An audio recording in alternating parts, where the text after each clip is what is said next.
పరిపూర్ణ పరబ్రహ్మస్వరూపులకు ప్రియాత్మ బంధువులారా,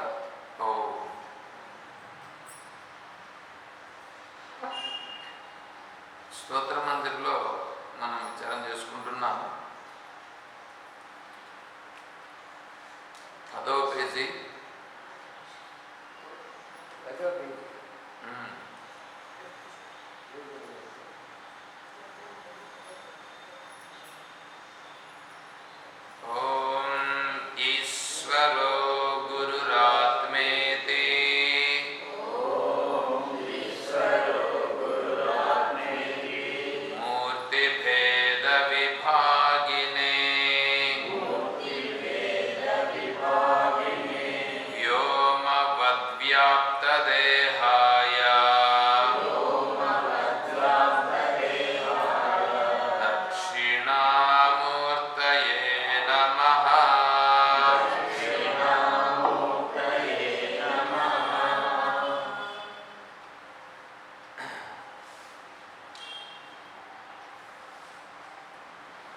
కఠోపనిషత్తులు సంగ్రహము అని ఇచ్చారు. అంటే కఠోపనిషత్తులో ఉండేటువంటి శ్లోకాలన్నీ ఇందులో లేవు, కానీ కఠోపనిషత్తులో ఉన్నటువంటివి కొన్ని శ్లోకాలను ఇక్కడ పెట్టడం జరిగింది. అందువలన సంగ్రహము అని చెప్పడం జరిగింది. ఎందుకంటే ఈ మంత్రములు, ఇవి మంత్రములు. ఇవి స్తోత్రమంజరిలో ఉన్నటువంటివన్నీ కూడా మంత్రములు. మంత్రములంటే మననాత్ త్రాయతే ఇది మంత్ర. ఎవడైతే మననం చేస్తాడో, మననం చేస్తే వాడిని త్రాయతే తరింపజేస్తాయి. తరింపచేయుట. తరింపచేయుట అంటే మునిగిపోయే వాడిని పైకి లేపేస్తాయి. సంసారమునందు మునిగిపోతున్నటువంటి విన్ని, అంటే ఎవడైతే సంసారములో మునిగిపోతుంటాడో వాడు ఈ మంత్రములను పట్టుకొని ఆ మంత్రములో చెప్పినటువంటి భావమును అర్థమును తెలుసుకుని అందులో చెప్పినట్లుగా తను హృదయమునకు పట్టించి అలాగన ఉండగలిగితే అతనేమైపోతాడు? తరించబడుతాడు. ఏ దాన్నైతే పట్టుకొని వాడు బాగా బాగా భావించగా ఎవడైతే ఉద్ధరింపబడిపోతాడో, అంటే ఆ దానిని పట్టుకున్న దాని వలన వీడు ఉద్ధరింపబడిపోతే దానిని మంత్రము అని అంటారు. అది మంత్రం. రామ మంత్రం, శివ మంత్రం. ఈ రామ శివ వీటికి ముందర ఓంకారం పెట్టకపోయినా పర్వాలేదు. రామ రామ రామ చాలు. అదేవిధంగా శివ శివ శివ. అది కూడా అయితే ఉపదేశపూర్వకంగా మంత్రం తీసుకున్నప్పుడు దానికి ఏదైనా బీజాక్షరాలు పెట్టి ముందర ఇస్తారు. సరే, అది ఉండనేది పర్లేదు. కానీ సహజంగా రామమంత్రమును మామూలుగా పెద్ద పెద్ద మహానుభావులందరూ కూడా రామమంత్రాన్ని, శివమంత్రాన్ని స్మరిస్తుంది. అంతేకాకుండా దద్యన్ నారాయణత్యేవం ప్రతివాక్యం సదాయతి. ప్రతివాక్యం నువ్వు ఏదైనా ఒక వాక్యం మాట్లాడినామని అనుకోండి, ఆ వాక్యం అయిన తర్వాత నారాయణ అని ప్రతివాక్యం సదా యతి, యతి అయినటువంటి వాడు నారాయణ అని అనవలసి ఉంటుంది. అది విధివాక్యం కింద చెప్తూ ఉంది. ఎవరైనా సరే నారాయణ నారాయణ నారాయణ. ఒకసారి భోజనం వడ్డిస్తున్నారు. భోజనం వడ్డిస్తుంటే ఎక్కువ పెట్టేస్తున్నారు. నారాయణ నారాయణ నారాయణ అర్థం చేయండి. నారాయణ నారాయణ నారాయణ అంటారేంటి?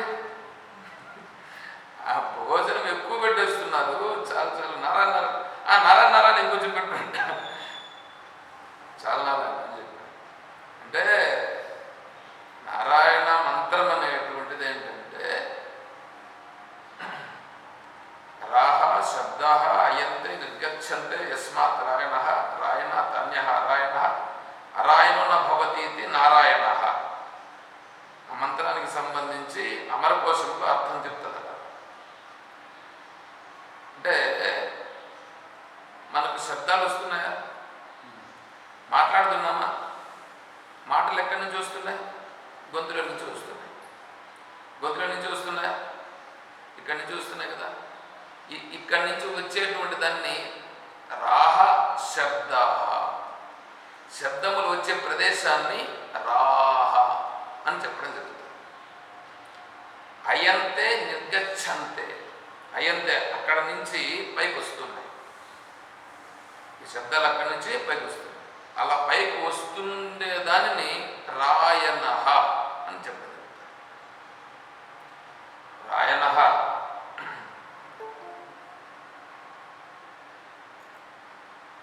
అంటే ఈ శబ్దాలన్నీ ఇక్కడి నుంచి పైకి వస్తున్నాయి కాబట్టి దాన్ని రాయణ. రాయణాత్ అన్య అరాయణ. అంటే శబ్దములు వస్తున్నాయి కదా. శబ్దములు ఇప్పుడు మీరు ఏది మాట్లాడినా ఒక విషయాన్ని తెలియజెప్పడం అనేది ఉందిగా. ఆ తెలియజెప్పడం అనేది ఎంత చెప్తున్నారు? శబ్దాలతో చెప్తున్నారు. ఏమంటే శబ్దాలతో చెప్తున్నారు. ఇప్పుడు శబ్దము లేనటువంటిది, నిశ్శబ్దమైనటువంటిది, అవ్యక్తమైనటువంటిది. అంటే అవ్యక్తం అంటే వ్యక్తము కానటువంటిది ఏది ఉందో దానిని మీరు చెప్పండి. దానిని మీరు చెప్పండి. ఇప్పుడు గాఢంగా నిద్రపోచున్నాము. నిద్రపోచుండుటను ఆ నిద్రలో ఎలా ఉన్నదో చెప్పండి. చెప్పడానికి అవుతుందా?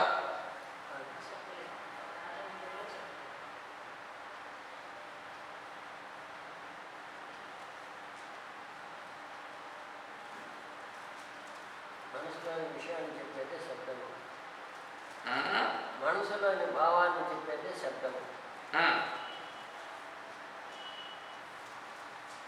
మనసులో భావాన్నే కాకుండా నీకు బయట ఉండేదాన్ని కూడా ఒకరికి చెప్పాలనంటే నువ్వు ఆ శబ్దంతో చెప్తావు. ఇప్పుడు ఇక్కడ ఆత్మస్వరూపమును గురించి చెప్పుట, లేకంటే ఈ ఆకాశం గురించి కూడా ఏదో ఒకటి చెప్తారు.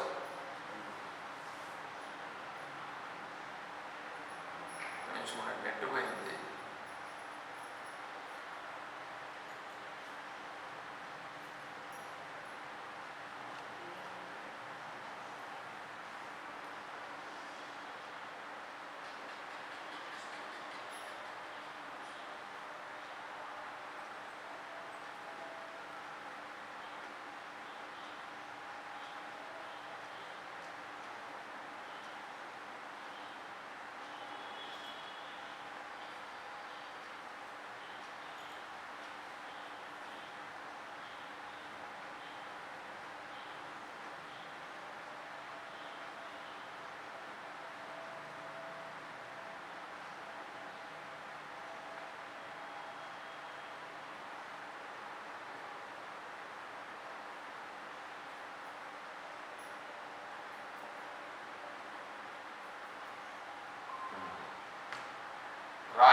అన్య అరాయణ అంటే శబ్దంతో చెప్పడానికి వీలు కానటువంటివి.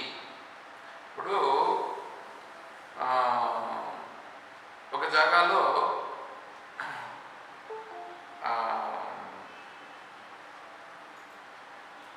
పంచభక్ష పరమాన్నాలతో అన్నదానం జరుగుతూ ఉంది.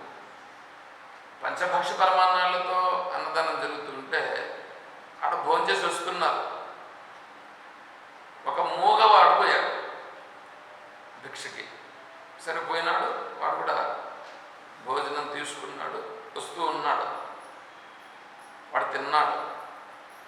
గారెలు, బూరెలు, ఇంకా పాయసము అవన్నీ కూడా తిన్నాడు, బాగానే ఉంది. వాడు వస్తూ ఉంటే మనం ఎదురుపోతున్నాం. మనం కూడా భోజనానికి వెళ్ళాం. వాడు ఎదురుపడ్డాడు. భోజనం చేసినావా అన్నాడు. ఏమేమి పెట్టినారా, ఎట్లెట్లుండాయరా,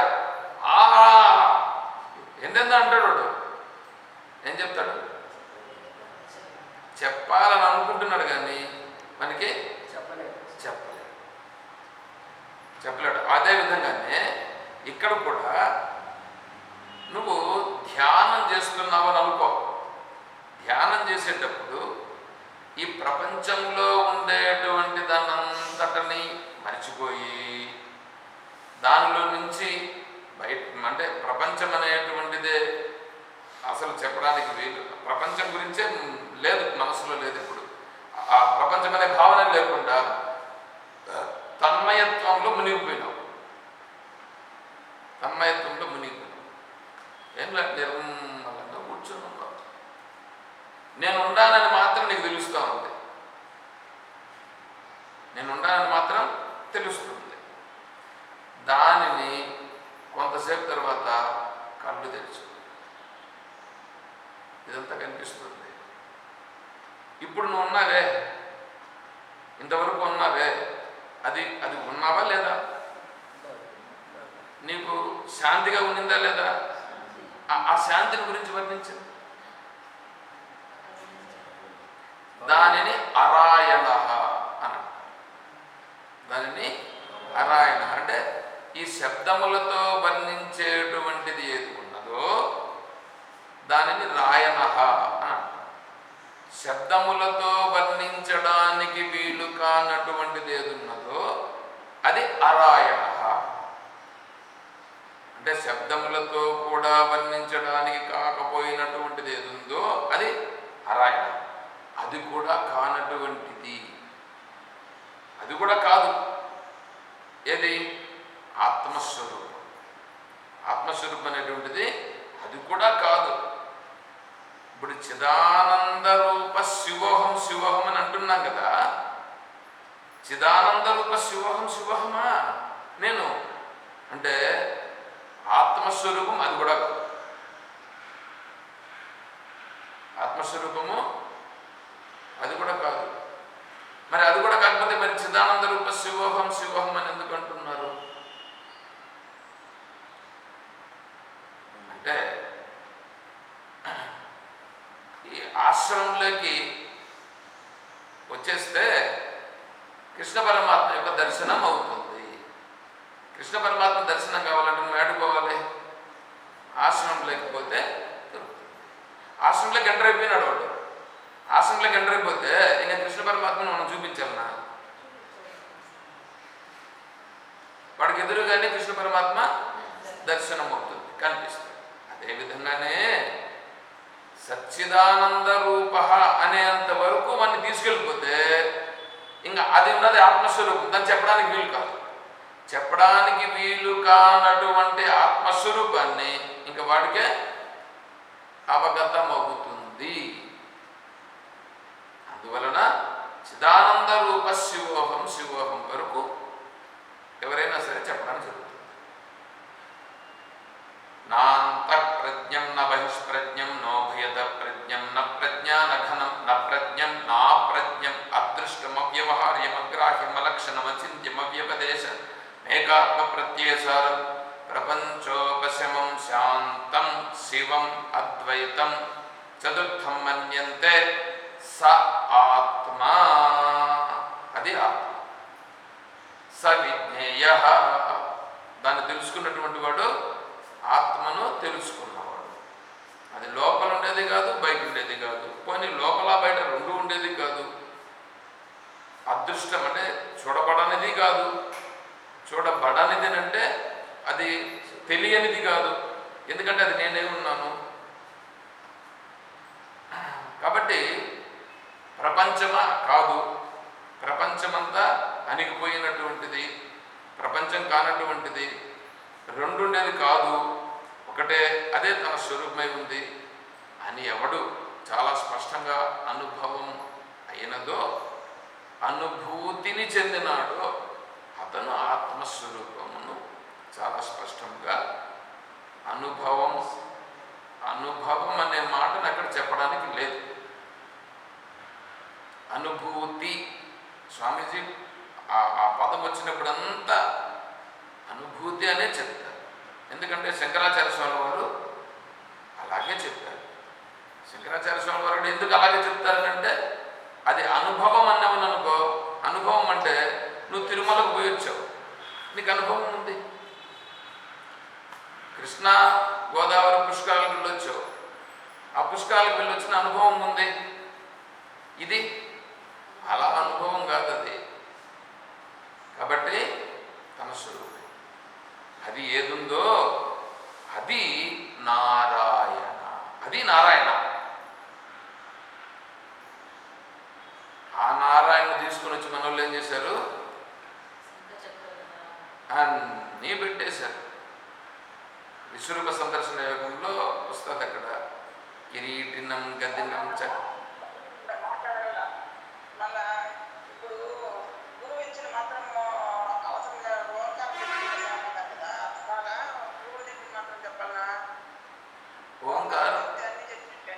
ఓంకారం. అమ్మగారు మీరు ప్రశ్న అడిగారు, నేను సమాధానం చెప్పేటప్పుడు వినాలిగా.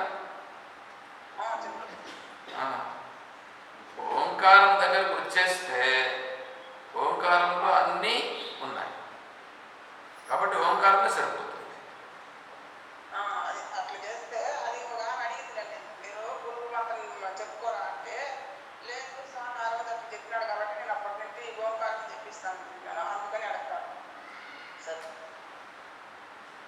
ఆ మంత్రము కూడా ఓంకారములోనే ఉన్నదనే భావన రావాలి అక్కడ.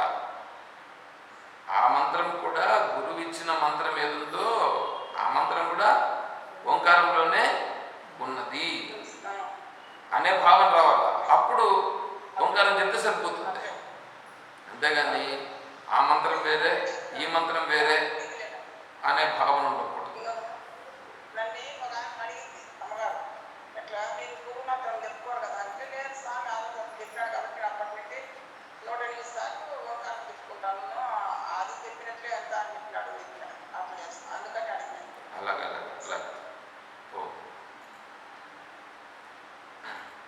కాబట్టి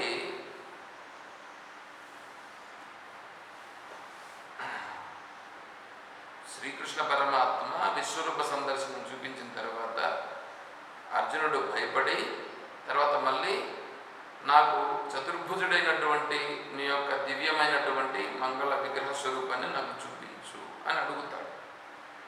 అడిగినప్పుడు అప్పుడు మళ్ళీ 4 భుజములతో కిరీటము కలిగి చక్రము గదాహస్తము ఇదంతా కలిగి ఉన్నట్లుగా చూపిస్తుంది. దానికి వ్యాఖ్యానం రాశారు మహానుభావులు. అక్కడ రూపం కాదు, దాని అర్థం అది కాదు. దాని అర్థము చతుర్భుజుడైనటువంటి ఆయన కాదు. చతుర్భుజములనంటే 4 వస్తాయి. ప్రథమ పాదం, ద్వితీయ పాదం, తృతీయ పాదం, చతుర్థ పాదం. జాగ్రత్త అవస్థ, స్వప్నావస్థ, సుషుప్తి అవస్థ, తురీయ అవస్థ. అకార ఉకార మకార అర్ధమాత్ర ఇవన్నింటినీ అక్కడ వర్ణించడం జరుగుతుంది. అక్కడ వర్ణించి ఇవన్నీ కలిగినటువంటి వాడెవడో ఆయన స్వరూపము, ఆయన కాదు, ఆ స్వరూపము అని అర్థం అని చెప్పారు. కాబట్టి ఆ స్వరూపాన్ని గురించి చెప్తుంది మంత్రము. మంత్రం అనేది ఆ స్వరూపాన్ని చెప్తుంది. మనం మంత్రాన్ని పట్టుకుంటే ఆ స్వరూపానికి వెళ్ళాలి. ఇప్పుడు ఉండేటివన్నీ కూడా మంత్రములు. ఇప్పుడు ఈ మంత్రాలన్నీ ఏం చేస్తాయి? అక్కడికి తీసుకెళ్తాయి. కాబట్టి మన భావనలో ఉంటాయి చూడండి, మన భావనలు ఉన్నాయే, అవన్నీ ఏం చేశారంటే వీళ్ళు ఆ తత్వాన్ని చెప్తే వీళ్ళు అర్థం చేసుకోలేరని, ఆ తత్వాన్ని చెప్తే వీళ్ళు అర్థం చేసుకోలేరని కొంతమంది భావించి దానిని ఇలా చెప్తే బాగుంటుందని ఇలా చెప్పడం ప్రారంభించారు. దానిని పురాణము అని అంటారు. పురాణంలో ఇట్లా కథలుగా చెప్తే ఇట్లా వీళ్ళకి బాగుంటారు అని చెప్పి పెట్టి దాన్ని ఏం చేశారంటే ఇప్పుడు లాస్ట్కి అది స్టాండర్డ్ అయిపోయింది, అది అది కింద పడిపోయింది. స్వామీజీ చెప్పారు, ఒక ఆయన చెప్తున్నాడట, ఏంటంటే సత్ చిత్ ఆనందం మూడు ఉన్నాయి కదా. ఆ సత్ శ్రీకృష్ణుడట, చిత్ రుక్మిణీదేవట, ఆనందము సత్యభామట. కాబట్టి వాళ్ళకు పెళ్లి చేయండి. స్వామీజీ ఏమంటారంటే ఇట్లాంటి వాళ్ళని చెట్టెక్కమని చెప్పాలన్నారు. ఏం చెప్తారంటే స్వామి,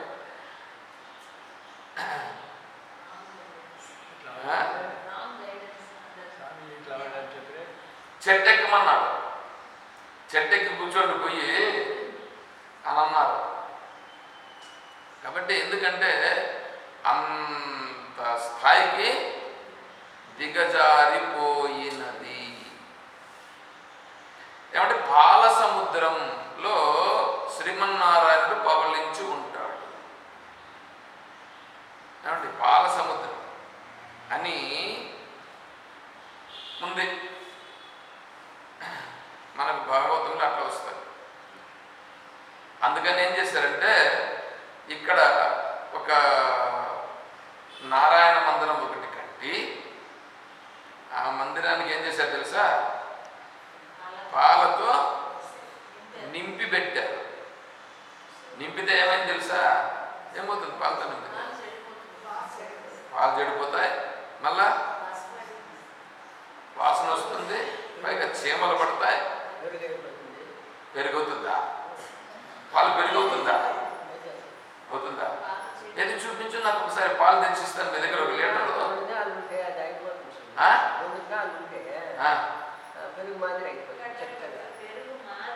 పెరుగు మాదిరి అవుతుంది కానీ నువ్వు తింటావా? మరి ఆ మాట చెప్పు. దాన్ని పగిలిపోతుంది అని అంటారు, చెడిపోవుట.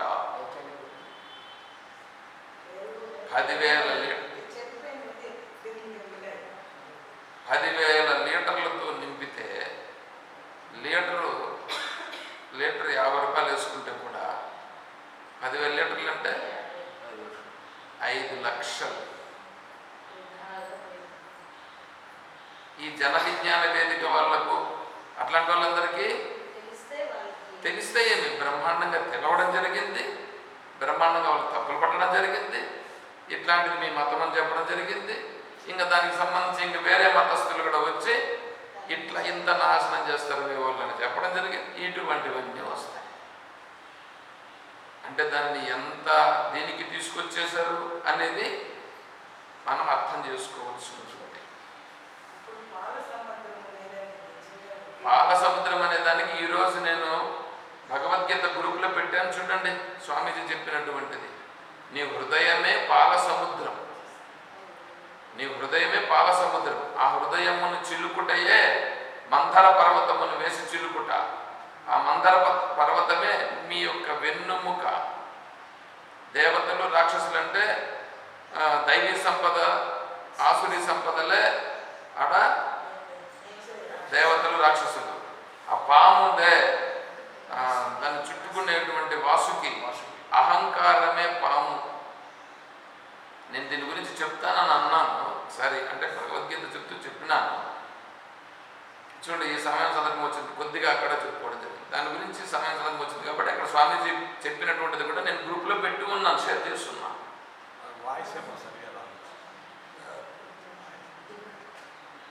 కొంచెం నిదానంగా వినాల్సి వస్తుంది. సరే, ఇప్పుడు ఎందుకు చెప్తున్నామంటే భగవంతుని యొక్క తత్వం అనేటువంటిది చెప్పేటప్పుడు దానిని ఇట్లా ఏం చేశారు, ఇలా మార్చి మార్చి మార్చి మార్చి చేసి భగవంతుడు అని అంటే తత్వము అనేటువంటిది విడిచిపెట్టి ఆయనకు పూజ చేసుకునుట అనే స్థాయికి దిగజార్చేశారు. కర్మ అనేటువంటిది ఒకటి ఉంటుంది. కర్మ, భక్తి, జ్ఞానము అని మూడు ఉన్నాయి.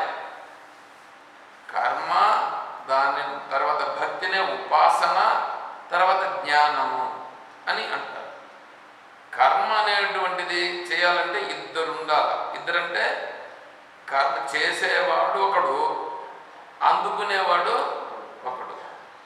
ఉపాసన అంటే కూడా ఉపాసన చేసేవాడు ఒకడు, ఉపాస్యము ఇప్పుడు ఉపాసకుడు, ఉపాస్య దైవం ఇంకొకటి, రెండు ఉంటాయి. జ్ఞానమునందు విచారణ చేసేవాడు ఉంటాడు, విచారణ చేసేది వాడిని గురించే ఉంటుంది. అందువలన జ్ఞానం అనేటువంటిది వాడిని గురించి తెలుసుకునేటువంటి విషయం. కర్మ, ఉపాసన అనేటువంటివి ద్వైతం, రెండు ఉంటాయి. కర్మ, ఉపాసన అనేటువంటివి రెండు కూడా ద్వైతమే అవుతాయి. జ్ఞానము ద్వైతము కాదు, అద్వైతం అవుతుంది. కర్మ, ఉపాసనలో ఎవడైతే దానిని తెలుసుకొని, దాని తత్వాన్ని తెలుసుకొని, దీనిని ఎందుకు చెయ్యాలి అని తెలుసుకుని అక్కడ నుంచి పరిపక్వత అయినటువంటి వాడు విచారణకు వస్తాడు. అక్కడ పరిపక్వమైన వాడు విచారణకు వస్తాడు. నిన్న మీరు అంటూ ఉంటారు, ఇంతమంది ఉన్నారు, ఎంతమంది రావచ్చు అని. దాంట్లో పరిపక్వత ఉంటే కదా వచ్చేదానికి. ఎవడైనా అందరూ పిహెచ్డీలు చేస్తారా? కాలేజీకి పోయిన వాళ్ళందరూ పిహెచ్డీలు చేయరు. పిహెచ్డీకి పోయేటప్పటికీ చాలా తక్కువ మంది ఉంటారు. పైగా ఆడ గురువు చెప్పేది కూడా పెద్దగా ఏమి ఉండదు. వీళ్ళే సబ్మిట్ చేయాల్సి ఉంటుంది మొత్తం. వీళ్ళు సబ్మిట్ చేసి ఏదైనా రెఫరెన్సెస్ గురించి అడగాల్సి ఉంటుంది, లేదంటే కూర్చొని డిస్కషన్స్ ఉంటాయి. కాబట్టి కేవలం పిహెచ్డీ లెవెల్ దగ్గరికి వచ్చినప్పుడే అంత ఇది ఉంటే, భగవద్గీత దగ్గరకు పోయినప్పుడు భగవద్గీత మీద కూడా పిహెచ్డీ చేస్తారు, కాదని చెప్పట్లేదు. కానీ ఆ పిహెచ్డీ కాదు ఇది. ఇది జ్ఞానం. జ్ఞానం అనే స్థితికి రావడం అని అంటే కర్మను, ఉపాసనను దాటుకోవాలి. కర్మను, ఉపాసనను దాటుకోవాలి.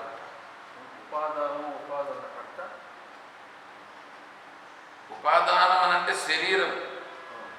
ఉపాదానం అంటే తయారు చేసే మెటీరియల్.